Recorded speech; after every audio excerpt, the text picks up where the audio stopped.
Yo, friends and fam, what is up?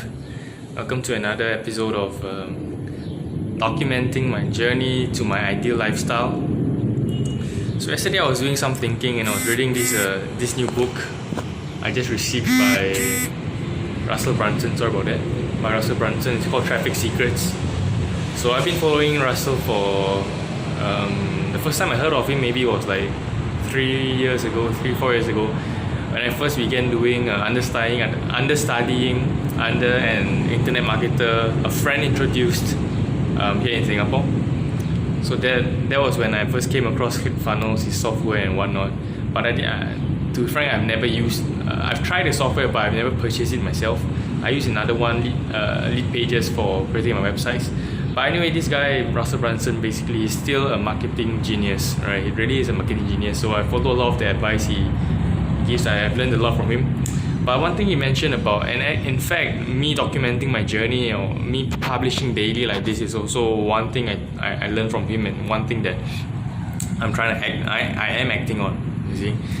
But anyway, so yesterday I just received my new book from him, and on page I think 119, he was talking about publishing, and interestingly enough, Gary Vee does this as well. He also mentioned the same thing, whereby you need to publish every day.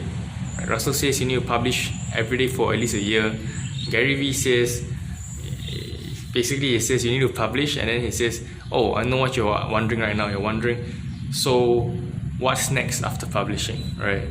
And he says, well, continue publishing for the next 5 years, then ask me again. So basically I think that goes to show, and Gary Vee is a huge superpower as well, in terms of the marketing or advertising world. So yeah, so both of these giants are saying it, and that's what I must do, right? So anyway, the main thing I'm trying to say is that for this episode, I realized for the previous ones, what happened was that I was talking about, how I want to really discuss like the 3 or 4 main things in this podcast or in this series, right? The 3 or 4 main things. But I realize now that that's maybe not the best and most optimized way to do it. What instead I want to do right now is that I want to think in terms of what you, the potential audience, the listener, the viewer, what is the end goal, what is the outcome that you're after. And from there, kind of reverse engineer and see how my own journey right now, I'm able to document that journey as I go through that process myself, such that then I can in a way lead you and give you value in terms of reaching that end goal yourself as well. So maybe to answer the question of what is your potential outcome that you want, let me answer what is my potential outcome that I want, right? So I'm very clear on my outcome that I want. Right now, as I said, I think on the previous episode, I'm earning like 3 figures a month, right? I've been doing online marketing for 2-3 years now. It started off understanding under the internet marketer I told you about. I think that was when I was around 21 or 22, right, in college, followed by me taking my first gap year from school. So that's when I started my own consulting business. I was teaching guys. Basically, I was teaching about attraction, right? That was the skill set I had at that point in time. I mean, one of the only ones that I honed, So I was teaching attraction. That was not bad. Maybe earn around $8,000. Right, but then after a while, it wasn't consistent. Traffic wasn't consistent. My leads weren't consistent. My closing wasn't consistent. So and basically, I hadn't learned about commitment, about dedication, about thinking through processes and systems, and really systemizing everything and optimizing my own life. To be at a peak performance every day for my business, to drive business and to think long term, right? So that's when I went and I tried to do consulting some more. I from just helping guys with attraction in general, I tried to help divorced guys, right? Divorced men or men on the verge of getting divorced. And I realized that through that experience, actually for maybe a year, and that was when I was with my ex-girlfriend. She really supported me really well through that period. But I realized that what happened was that a big reason or driving force for me pursuing that journey was actually my own inner demons, in a way, my own inner suppressions, right? Because I realized through the journey that I myself, the reason why I chose that was because there was my own emotional hang-ups that were happening. Okay, and these were based in my own childhood growing up. My parents are still together now. I believe they are a lot more happier than they were when me and my siblings were very young, okay? But when we were very young, every day, like not almost, every single day, they will be screaming and fighting. I think at least once a month, maybe once every 2 weeks, there will be a chair being thrown or something, or some furniture breaking. So it was, when looking back, it definitely was really traumatizing in my childhood, and bits and pieces of that, actually huge parts of that actually carried forward to, even when I was 20, 21. My whole worldview in a way was definitely impacted by that. So that was what actually, in the first place, got me interested in attraction, right? And then when I was doing coaching, consulting, I wanted to go in on a niche that I felt I believed in then. Divorcement was the one to go, because all my life, I guess in a way I could sense both my parents' unhappiness, and I just wanted to help, right? So that was the first year or so, first 1.5 years of my business. Then when I started off my own, when I broke off from my first ever mentor, right, was that the divorced man niche. So it was when I had some experience, and what I can say about that was, the oldest man I coached was a guy, I was 21 at the time, the guy was 42, right? So the guy was really twice my age. And that was great, that was experience. That was the first time also I experienced, the first time I made a sales close over the phone for imagine that, $2,500 US. Which later on also another phone close of 3,000 or so, around 3,000 US as well, right? So those were experiences that have really cemented in my life. One of which was a contact I knew from before, but another two of which also were people I didn't know from the beginning. I didn't know at all, right? I didn't know these guys at all. Basically, I provided them value on Facebook. I was on Facebook groups a lot. I provided them value just as the timing was right. They had some problem that was urgent, and I was the one giving them the attention. Right? I was the one messaging them. I was the one giving them advice. It panned out for over maybe on average, I think panned out for over maybe a week or so of interaction, giving them value. And then after that, what happened was, they agreed to getting on a phone call with me. And on the phone call, let me see my hair. And on the phone call, basically I gave them more value. I had a sales script I got from Sam Ovens. I followed it, and that's when I closed them, right? And funnily for both of the ones I didn't know before, I started out by closing them on smaller packages first. So maybe $300 to $500 packages first, before they were ready for the next step, right? So now that I share it, I realize that there is a process. So what I'm trying to say here is that there is a process through which everything is done, right? Especially if you're doing sales or you're doing marketing, right?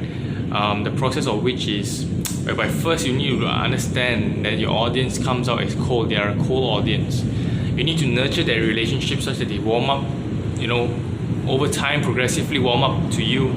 And then in the end, when they make the sale, when they make the purchase, they are not just buying your product. They are not actually, in fact, I think less than 10% of the decision was based on the product or the specs, or what you can deliver, right? A big 90% is based on how they feel about you, the levels of trust they have towards you, how much they feel your concern for them, your care for them, your genuine care for them, right? And then finally also what potential results you'll be able to get them. So that's what I learned from that experience, and then I moved to, like I said, the divorce man niche. That's when I started posting daily. I tried on Facebook, but that was when I really took a hit emotionally, right? That was when I realized that, wow, I was posting daily. Looking around me, the same people who entered the Sam Ovens program, the ones that were really crushing it, it seemed like they post one single video on Facebook, do a Facebook live, they have maybe 40, 60 likes, reactions, they have 20, 30 comments, and every post they're generating new leads for their businesses, right? I was looking at that around them, and that was when I started really binging. I was spending a lot of money on these on really ebooks that they feel the value, but at the same time it took me too long, right? I spent a lot of money, and before I realized that the reason why this was happening, the problem was that now I was comparing my situation with theirs, right? Which isn't necessarily bad. You want to keep tabs on performance of others, to inspire you and push you forward and drive you to take more action, right? And aim higher. But the whole nature of it was flawed because from considering from first principles, the nature of our business was different. Most of those guys, I later realized, they were B2B. They were helping other people scale their own business, right? Whereas for mine, I was helping. It was B2C more of. Even though everything is people to people, sure, but the nature of it was different. The nature of the problem of our audiences were different. The problem their audience were facing were problems that these audiences wouldn't mind, putting out there. You know what I mean? So like commenting on on the influencer's original post, right?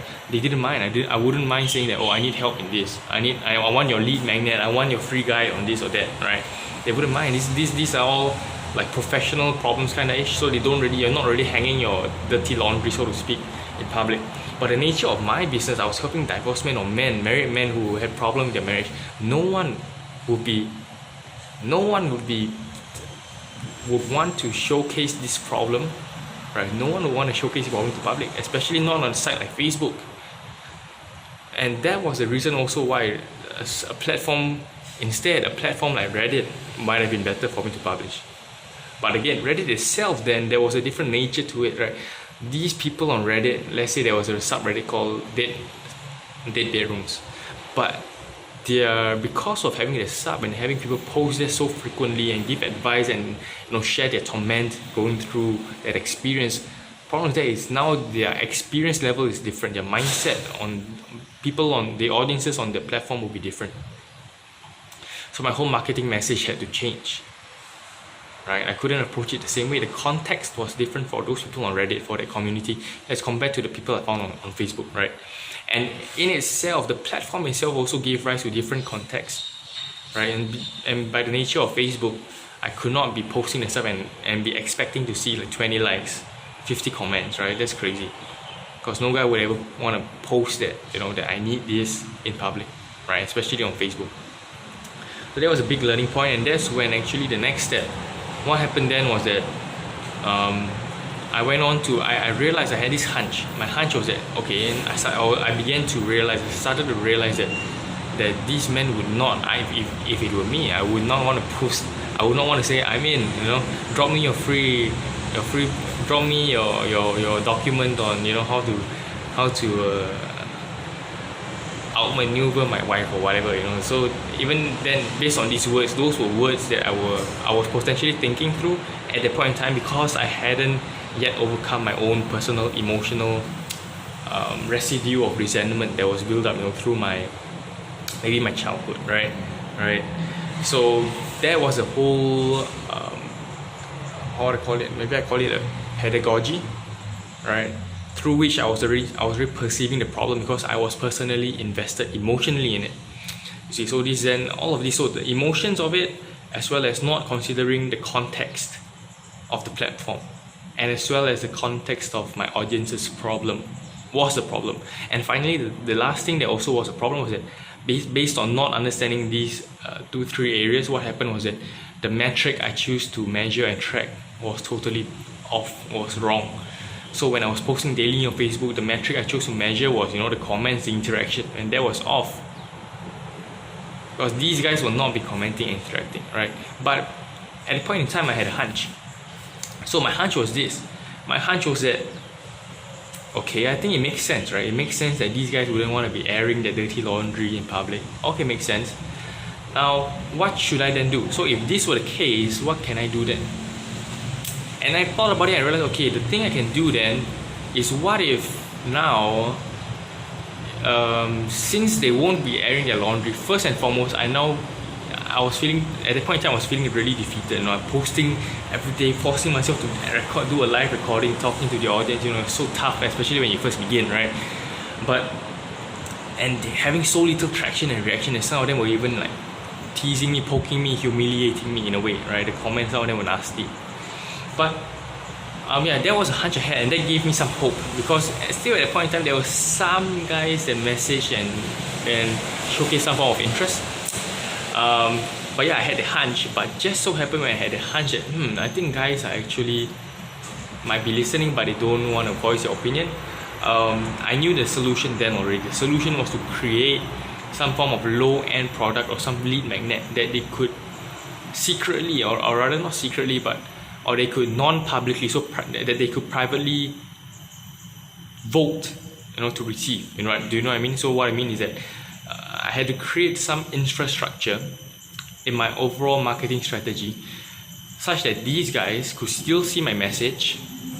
They would not be pressured to reply publicly, yet they could get access to some free gift or some resource that I could provide them that is most appropriate for them, that can solve an immediate problem they're facing right now, while at the same time nurturing the relationship, the perceived relationship they feel towards me as a potential coach or guide for their own hero's journey.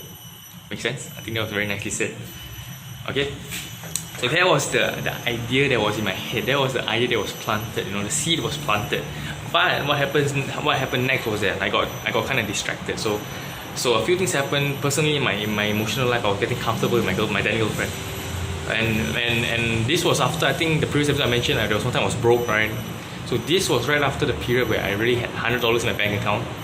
So now was a period whereby, I had learned to be more consistent in my actions. I learned that, to earn money, I had to work to earn. I really had to give to earn, right? So at this point in time, I was doing pretty well, as a private tutor.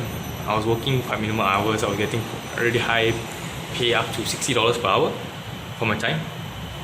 And from my original position, I wasn't getting consistent income. That seemed a lot, And in Singapore, I think that on average, the pay you get if you find a good one, right? If you're working part-time, is $10 per hour. So this is like 6-time jump. I worked 2 hours, at the time I get $120 per hour. I was working I had maybe 5 to 7 lessons every week. So you can do the math, how much I was earning. So then, based on this, emotionally I was comfortable where I was at, right? I had a girlfriend, we were going great, she was hot, really hot. So if you're listening, yeah, shut up. Oops, shouldn't have mentioned the name. But anyway, what was it I was saying? I was distracted. So basically, emotionally at that point in time I was comfortable. I knew this hunch, but I was comfortable, and I realized that there was so much pain attached to actually continuing to publish on Facebook, right? Because one way to counter that was that I created a lead magnet, continue publishing on Facebook, create a landing page such that they could still read the post and then just go to the landing page, and the landing page would then capture a more accurate picture of interested audiences currently in my Facebook network. Make sense? So that was like the general strategy, the plan. But like I said, emotionally, the previous episode I was talking about standards, right? That was when now my standards came into play, right? I wanted to really do well and crush it in business. I wanted to earn like $10,000 per month. That was my own goal then. So I said I wanted it. I told myself that was my standard, but there was bullshit that I told myself. My real standard was like, I'm happy having a girlfriend, getting loving on the regular, you know what I mean? And what else? Being able to afford, I had my own place to kind of live. I was in Queenstown, I mentioned. I had my own space, kind of, not the type of life. I had a roommate, so my standards were freaking low. I was still accepting of it. I told myself I want a nice, spacious house. I told myself that, but yeah. Okay, let's do a quick thing. So what I told myself I wanted was this. I wanted a really good, loving relationship, right, which I had. I told myself I wanted an income of $10,000 per month. I told myself I want a very spacious household. I want my own car. I want my own ability to decide what food and drink I want, when I want, I wanted this sort of freedom. So that was what I wanted. Those were the 5 standards I kind of I had for myself. But in fact, now these were now the 5 real standards I had that were showcased based on my own reality. So what was happening during that time was that I was still working on my business, but the work I put in a day was maybe 2 hours of productive work per day, 2 to 3 hours productive work per day on the business. Maybe 2 hours real work. The other time I was learning stuff, doing shit that actually didn't move the needle forward. So I was learning more stuff, I was learning more stuff, prepping myself, resting, relaxing, playing Dota 2, right? Okay? And then the other part of my time was basically just doing the tuition, right? Traveling to do tuition, doing the tuition to earn my income, which was I think around maybe 1.2k a month, maybe $800 to 1.2k a month. that was my standard. That was my real standard. How do I know? Because that was what I was earning and that was what I was accepting, and I wasn't changing my actions to earn more. Next, I had my girlfriend. Definitely it was good, but I was complacent. Alright, I didn't maintain the attraction. I feel I didn't maintain the attraction high enough. I didn't learn more and really implement long-term strategies for relationship management and for the sustenance of long-term attraction as well as commitment from both of us, right? As well as intimacy from both of us. So that was another issue, right? I wasn't even conscious of having to do that, right? Next, the space I lived in, right? I wanted a nice space of my own. But reality is, I did manage to move out of my home. But I was living in a freaking small room shared with another guy. It's a hostel in Queenstown. He was great. I had 2 roommates through my, I think, 4 or 5 months staying there.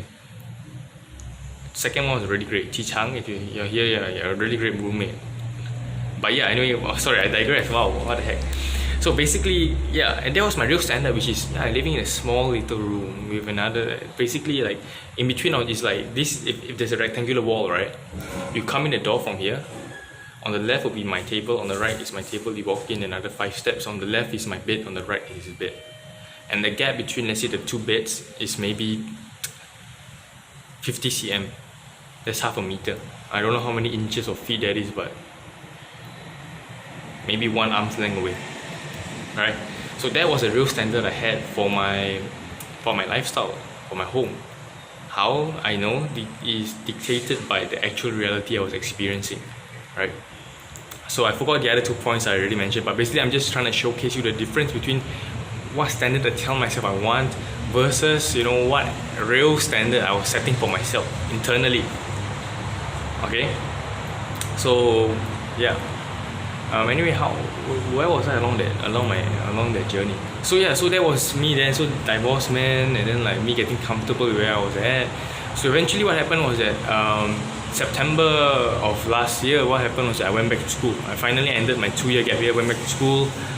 At school, I was still banned from the hostel. They wouldn't let me in. I was still renting my own place now at Anglican House. This was at it was at the east side of Singapore. But at school things started to get a bit different. I was getting into the motion of school. Now my standard again kind of changed, because now I still wanted the business, but I wasn't dedicating enough time on it, but it was still okay because I was working on school, and my mindset now was different. I was thinking in terms of how can I really model the top students, and in school I feel that it was really great I went back, because that was when I learned to pick out and sieve out the really top performing students and break down. I went for some courses, some of them, workshops, some of them ran, to teach other students to actually learn better, right? So that's the SUTD, Singapore University of Technology and Design, their spirit, their maker spirit. Shout out to this guy Yong Chun for really having a course, learning how to learn or something, right? He taught me a lot of things about having focus, having concentration and learning and being productive. And that's a story itself for another episode. But yeah, so when I went back to school, that's what happened. That's what I learned, but then I was bogged down. I didn't have proper time management. I didn't have proper bio management of my own system, right? And there were some bad habits like not knowing how to prioritize my tasks properly, and not being able to communicate my needs and my emotions, and yet be objective, in work setting. Those were some things I had to work on, which I did. So that was great, but again, the standard, I wasn't working on my business, and that was also the beginning of, I feel the real decline of my own romantic relationship, my then girlfriend. And then towards the end of it, halfway through my second term back in school, halfway through that, during the busiest and most hectic week, it's like the pinnacle, the halfway mark, there's 2 very, very hectic periods, very stressful periods of school, of uni life. First is week 6, which is the one right before your 1 week holiday, where you have all your midterm papers due, all your projects due, whatnot. There's week 6, and then there's week 13, which is the final week, your final exams and your final presentation, your final project submissions. So week 6, middle of it, Wednesday, my then girlfriend suddenly texts me and say, hey, do you have time for just to talk? And at the same time, granted, I was also not good at managing my time, so I wasn't really connected with her for a period before that as well. think she was going through something as well. So then she messaged me, are you free for some talk? I said, okay, yeah, what's up? Through text. And she wasn't even, I don't think she was even in Singapore at the time. She was overseas. Say, what's up? And then, okay, before you guys, some of you guys think, oh, this guy's a simp. She's overseas, she must have done something. Yeah. She works, due to the nature of her work, she has to fly places, okay? Been together for around 1 year, 11 months then. So then she texted and said, yeah, do you have time, to talk for a bit? Now she knew I was really busy. But somehow it's the middle of the worst week, right? I don't know. Well, yeah, then he said, yeah, I think I want to break up. So then basically that was what happened, at the crux of it. But that was great because that was then a turning point, another turning point in my life, because that's when I realized that shit, what the fuck, I had to reevaluate how I was doing in life, so far. What was the problem?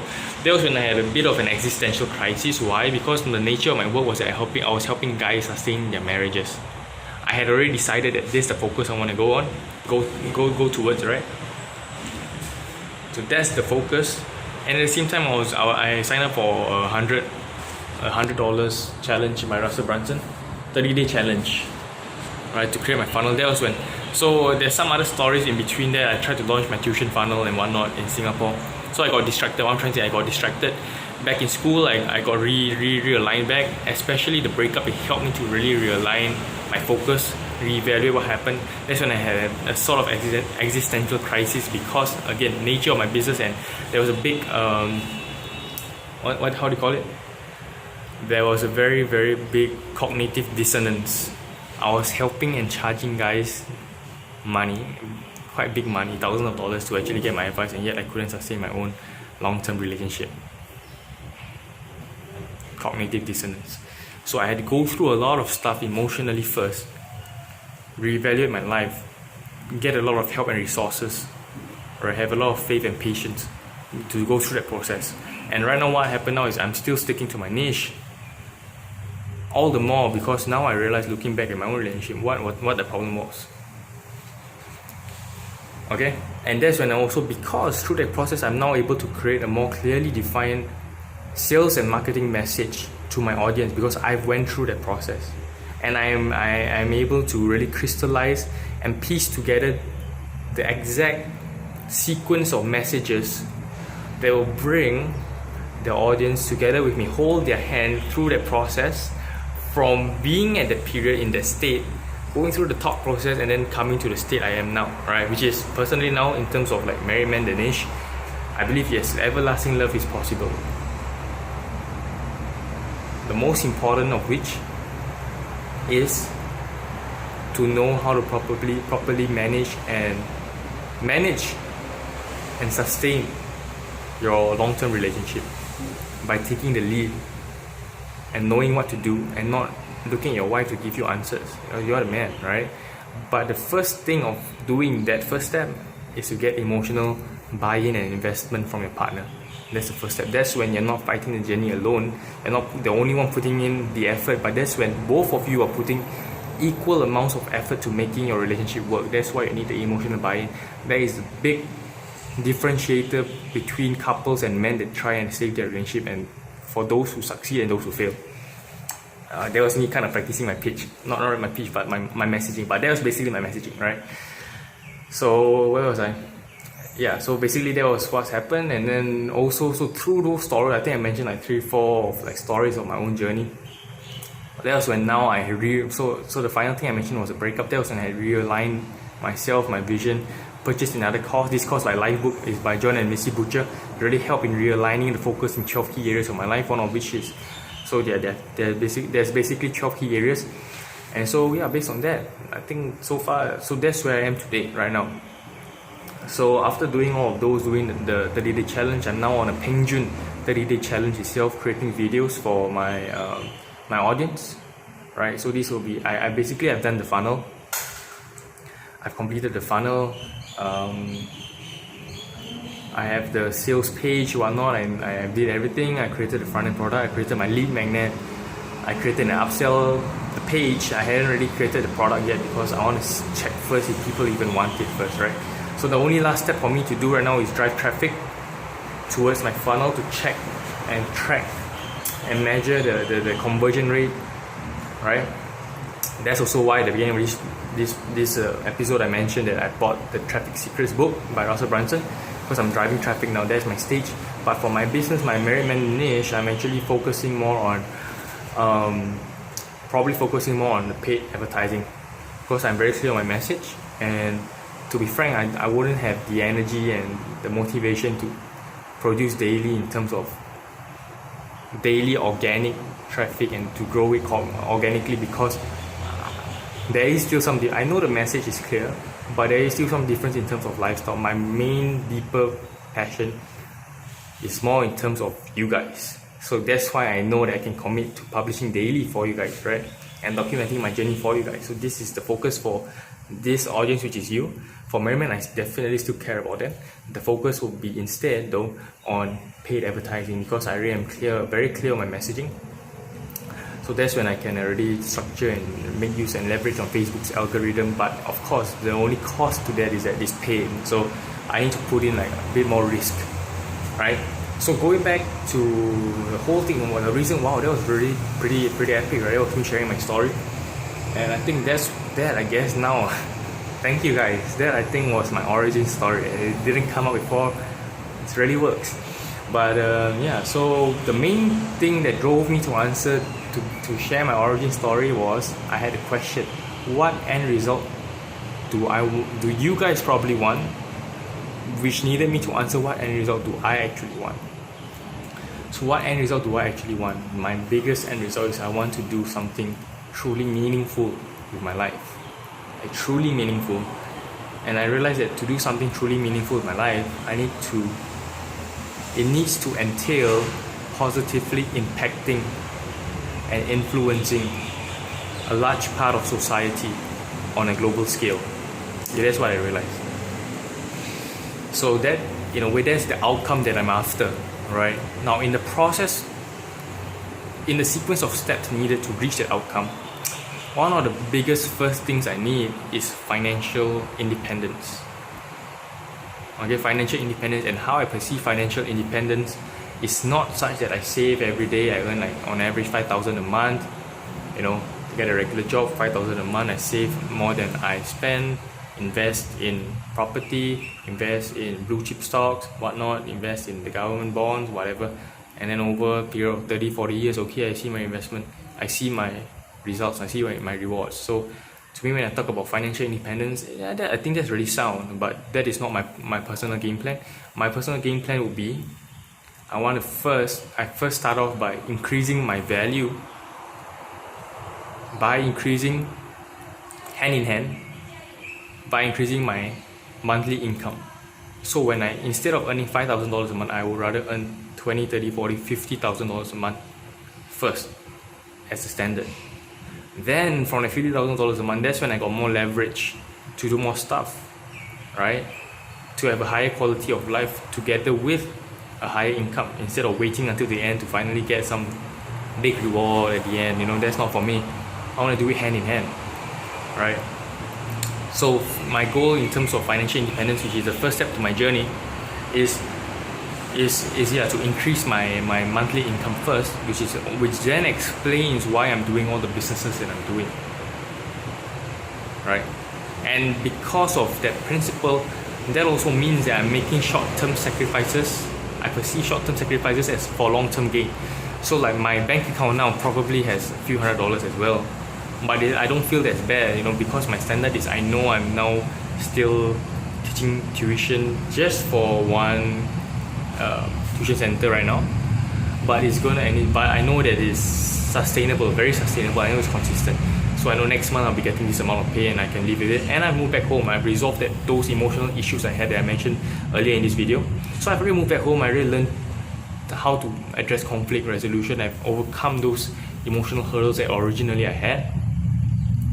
So yeah, now money to me, you know, I don't have to think about, I don't have to stress about, you know, how I'm going to pay the rent. I don't have to stress about how to put food on the table. So now at home, definitely I'm still contributing in ways that I can, sometimes monetarily as well.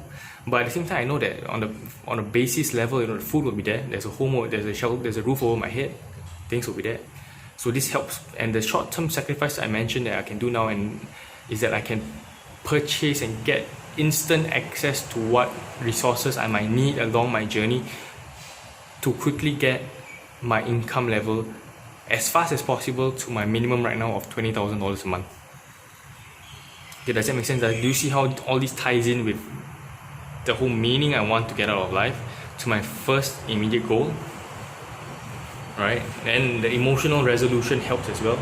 Right? Such that now, okay, $100, it's more than $100 in my bank account, but even if it's in 100 digits, I know there's a roof, and I've already resolved those emotional conflict I originally had, and I know I have a sustainable job, and the job to me now, how do I perceive the tuition job, even though it's earning me like I think maybe $400, $500 a month, it is, right? That job again is another short-term sacrifice, but the most important part is for me to not get distracted by the job and think, okay, now tuition can, I cannot sacrifice I cannot sacrifice great for good. I must always think in terms of sacrificing good for great. So I'm willing to sacrifice, earning such a meager amount, $500 a month in tuition. I'm willing to sacrifice that for now, such that this can fuel me to get the resources I need for my main great goal, short-term goal, which is earning $20,000 per month. Make sense? So that's the first step, financial, and I have further reasons why financial and reaching the $20,000 per month goal is my first big step, right? I won't go into details of that, maybe in future I will. But then so that's the first big step to doing that. Then only I can move to the next step, which is to I want to get employed. It's funny, right? I start off as an entrepreneur, but I do this to get my financial independence. Then I want to get employed because I want to learn the ropes of the energy market, the global energy market, the global renewable energy market. Right? The catch is, why do I want the $20,000 per month first? It's because I'm doing it because I'm hedging my odds of not falling into the trap again of sacrificing good, of sacrificing great for good. Because if I weren't earning $20,000 per month and I got employed, I know this is what will happen. I know that my whole aim would now be different when I get employed. Even though I start off originally with a standard, I want to drive global change in renewable energy. If I start off as an employee, my paycheck will be from the company. I'll be dependent on it, and I can even, no matter how much determination I had or willpower I had at the beginning, I can already foresee down the road I can easily get swayed. My decisions will get blurry because now I need to concern myself over the paycheck, doing well at work, managing office politics, as compared to real global impact that I can do in the area of sustainable renewable energy. That is why.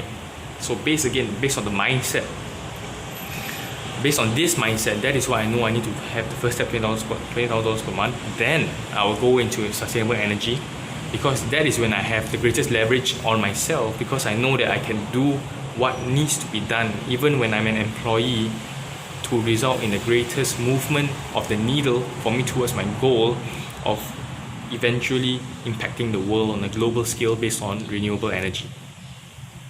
Right? So that renewable energy aspect further ties in with my end goal, which is that I want to leave an impact on a global scale, positive impact and influence on a global scale, right? So I hope that helps. I mean, it's not that I hope that helps. That basically is my objective. So now going back to finally answering the question, what objective do you want? Most likely. Now I realize that most likely what you really want on a base nature, if you're listening to this, if someone got attracted to my content, what you really want is you really want to derive deep, true meaning in your life. And in some way or form, from before or through this episode, you realize in order to derive real deep meaning in your own life, you need to somehow have the capacity to impact the lives of others as well. Okay? So what this podcast or this series will then do is to help you go through that process of finding your deep meaning in your life, alright? And then learning how to unwire all the entanglement of commitment that you think you need to do based on false standards. Unwire the commitment you need to do to actually then take concrete action towards your goal and long-term vision today. That is the outcome I can help you to get. Right? So, meaning in your life, derive the greatest meaning in your life untangle your current wiring, increase your standards, right? What's the next step? The next step is actually to, at the same time of contributing to others towards a meaning you believe in, you really believe in, you need to be able to also sustain your own life. That's when the business stuff comes, that's when the systems thinking comes in. Because if you are a person that can deliver great value to other people, all the more so if you want to continue delivering great value to others, you need to make sure you are able to sustain yourself, right? So self and others tie in, right? So the third thing will be, how do you monetize and experience your own financial abundance because of how much you contribute to others? So that's the third thing. First thing, find your deepest meaning. This series and I will help you find your deepest meaning, help you untangle the current false wiring, right, of your life today. And next, I will also help you specific to your situation. I'll teach you how to monetize your situation such that you reach the state of ikigai. If you go and Google this thing, ikigai, G-A-I. Alright, basically, yeah, you need a few things to really be happy in life, and ikigai is one model for that. So these three things: meaning, action, right, untangling of today, profit, for self-sustenance, for the eventual sustenance of everyone else, and global impact. So with that, I'll end my podcast. Thank you so much. I am so thankful for you guys. Even though I know right now I haven't even posted this yet, but in past tense, for future tense, I don't know how to phrase it. But basically, yeah, thank you so much for listening. I appreciate you, and I'll see you on the next one. Bye.